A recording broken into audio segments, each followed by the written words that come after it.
Bunda ngelihat Eva Manurung dan pacar Brondolnya nih sekarang mungkin hubungannya udah putus. Dari Bunda sendiri ngelihatnya ini baikkah atau seperti apa? Baik, karena mungkin pada waktu ada hubungan itu juga tidak, dua-duanya tidak dengan berpikir dengan jernih.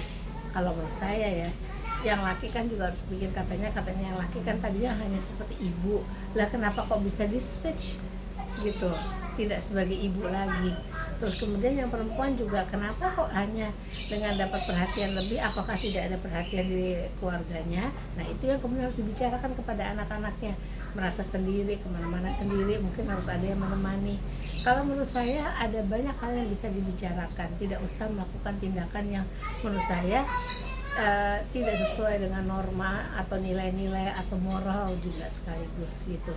Contohnya juga jadi tidak baik, apalagi seorang public figure itu artinya harus memberikan toladan kan.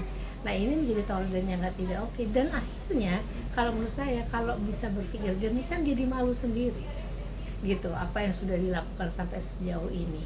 Ya karena begitu bombastisnya seperti bucin dan sebagainya, nggak salah, tetapi mungkin tidak dipandang oke karena perbedaan usia, dan kemudian tidak tahu arah mau kemana nih sebetulnya tujuannya. Karena banyak orang yang berpasangan dengan perbedaan usia itu tidak apa-apa, tapi asal core-nya, akar awalnya itu memang kuat, bukan hanya untuk konten iseng-iseng terus, karena kita harus berpikir impact dari semua perilaku manusia itu dinilai orang.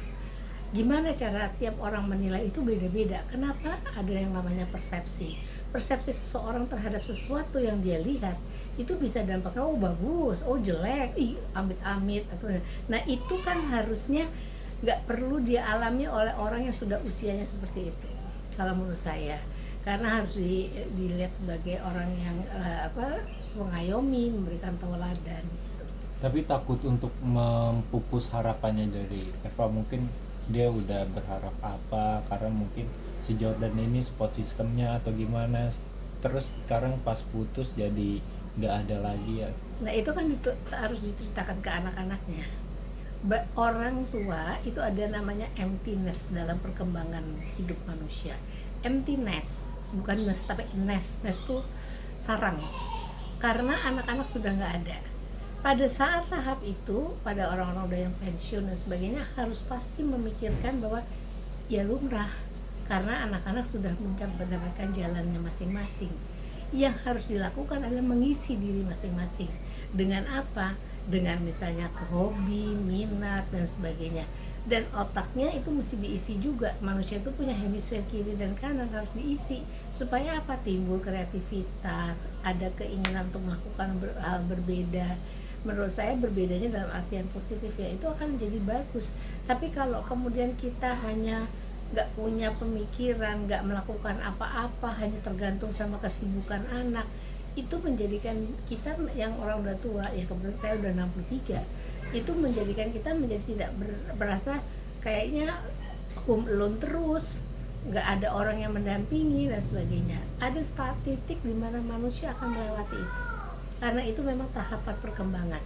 Dan di antara yang heboh banyak, yang paling akhir itu adalah emptiness.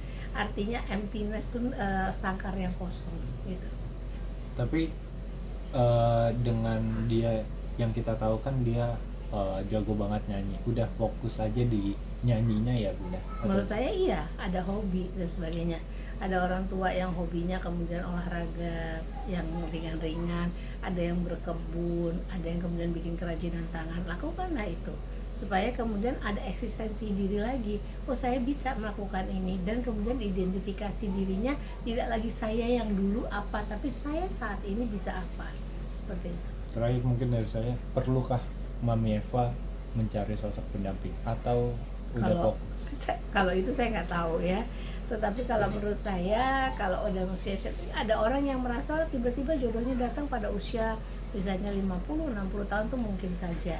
Tapi untuk mengatakan itu bukan orang dari luar yang akan bisa menilai bahwa dia butuh apa tidak, tapi dia sendiri.